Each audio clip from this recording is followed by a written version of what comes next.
saluer, je voudrais juste vous dire pourquoi nous tenons cet exercice. Nous le tenons pour informer l'opinion nationale et internationale de ce que nous avons fait à l'Assemblée nationale depuis le mois de décembre jusqu'au 30 juin 2025. Ce que nous avons fait sur le plan législatif, ce que nous avons fait aussi, que vous ne voyez pas, qui est un peu invisible, parce que nous travaillons dans les commissions, nous sommes dans les groupes d'amitié, et c'est des choses très souvent qui ne sont pas visibles, mais qui sont très importantes au regard du travail parlementaire. Ce que nous avons fait, et vous l'avez suivi, nous sommes le groupe Takku Wallu Sénégal, un groupe qui comprend...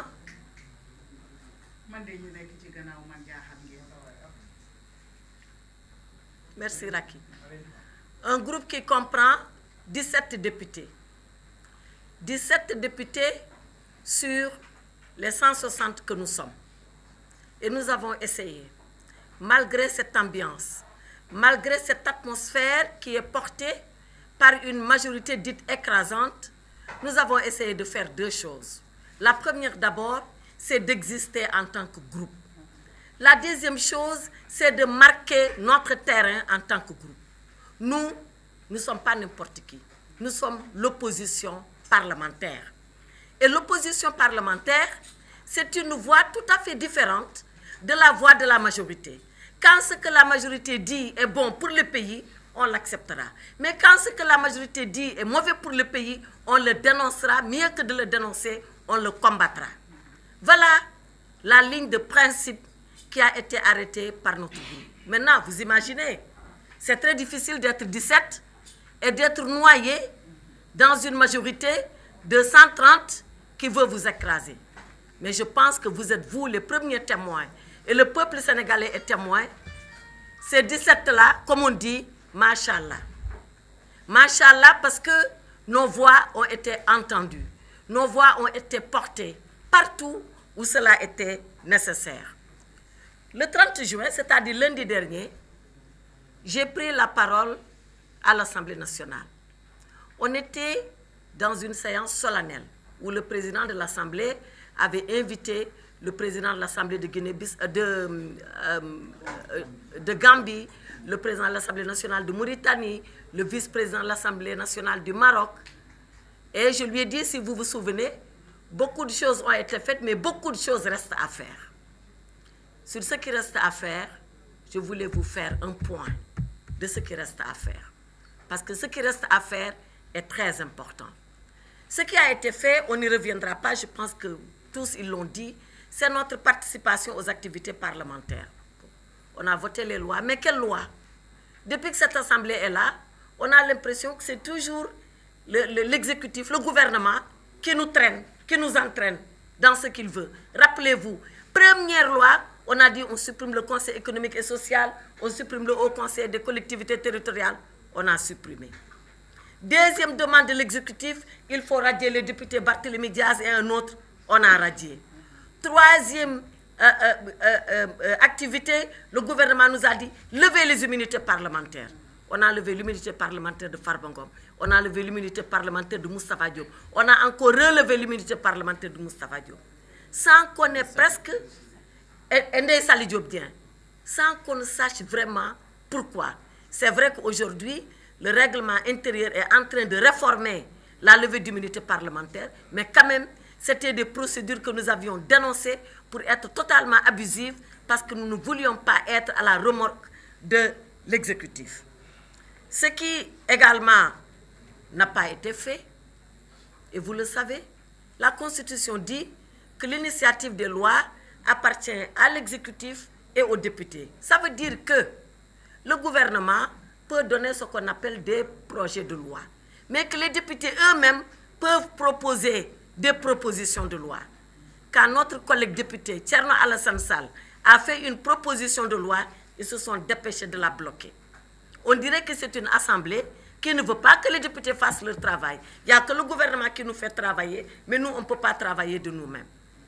Je pense que ces pratiques-là, nous devons les dénoncer. Mais ce que nous dénonçons surtout, c'est le comportement du président Malick Ndiaye. Abdou Mbow l'a dit, mais l'Assemblée nationale du Sénégal, elle est là depuis 1960, même avant elle. En 1958 déjà, il y avait une assemblée territoriale. Mais nous savons ce que c'est qu'une assemblée nationale. Mais quand le président se permet, en violation de l'article 69 de notre règlement intérieur, de rentrer dans les débats, et l'article 69 du règlement intérieur est très clair. D'abord l'article 63.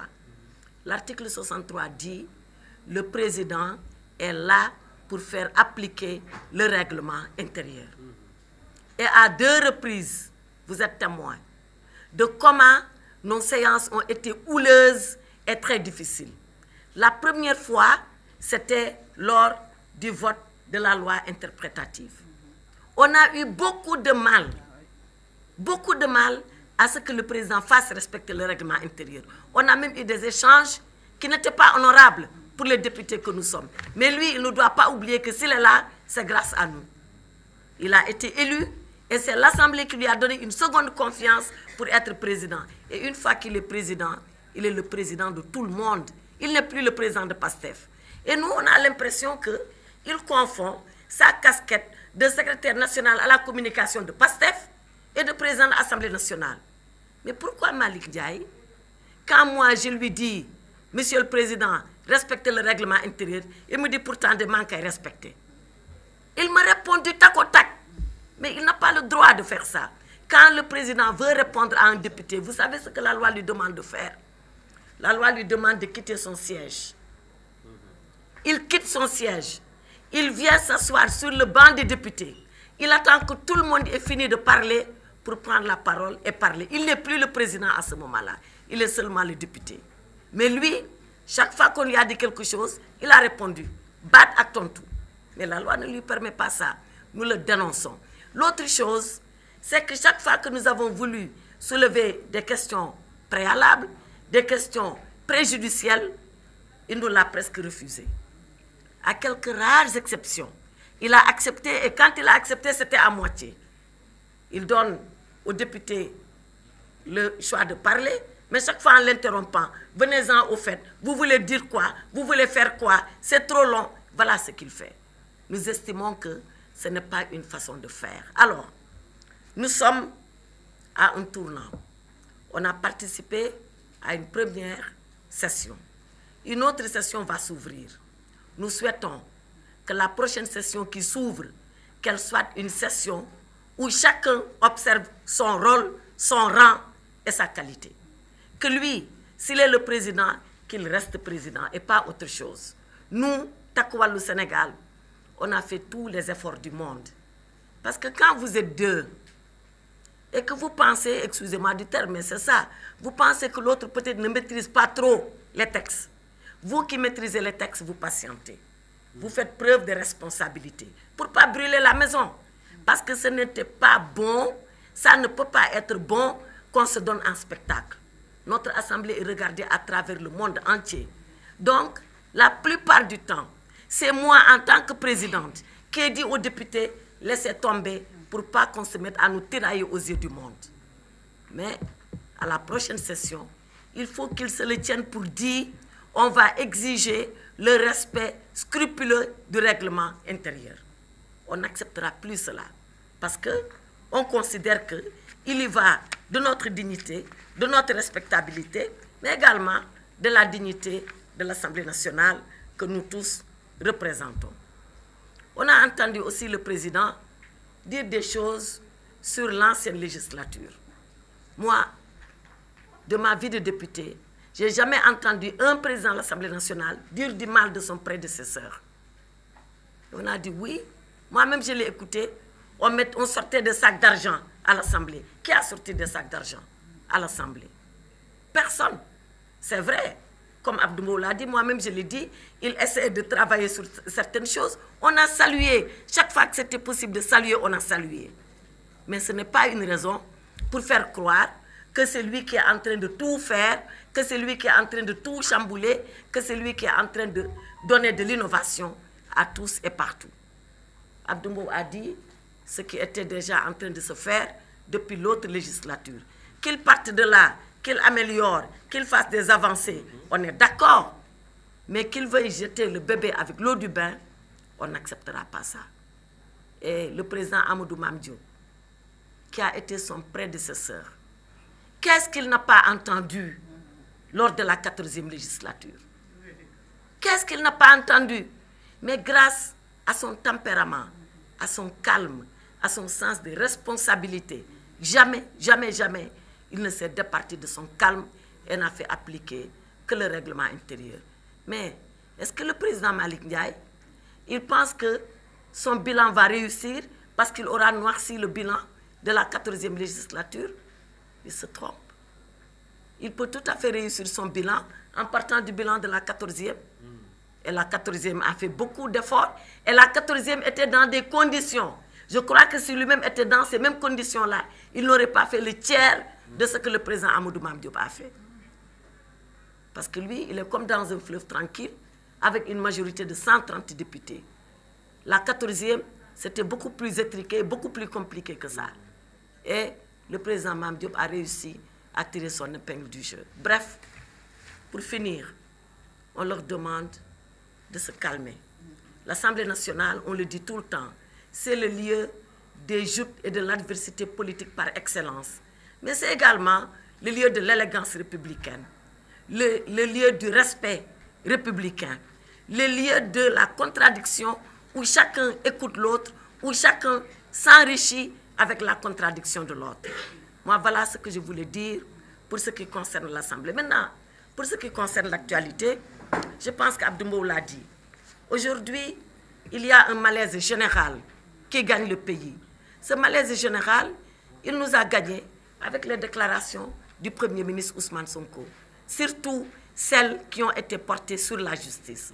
Moi, je suis un acteur de la justice. Je ne l'oublie pas. Jamais, jamais, jamais de ma mémoire d'avocat, je n'ai vu un gouvernant tenir des propos comme ça contre la justice. On lui demande de s'arrêter pendant qu'il est encore temps. Le jour où il va détricoter le fil de la justice, qui est ce fil très solide, mais en même temps très tenu, parce que tout tient à la confiance que nous portons à la justice. Si nous rompons le fil de la confiance, ça n'est terminé de notre République. Je voudrais attirer son attention là-dessus et demander vraiment que le Sénégal puisse rester le Sénégal. C'est-à-dire que les gouvernants gouvernent. C'est-à-dire que l'Assemblée nationale fasse son travail de façon libre, de façon autonome, de façon souveraine. C'est-à-dire qu'on laisse la justice de façon indépendante, elle aussi jouer sa partition, faire son travail. C'est ça, la République du Sénégal. Elle a toujours marché comme ça. Il n'y a pas de raison qu'elle ne continue pas de marcher comme cela. Je vous remercie. Nous restons à votre disposition s'il y a des questions. Ok. S'il y a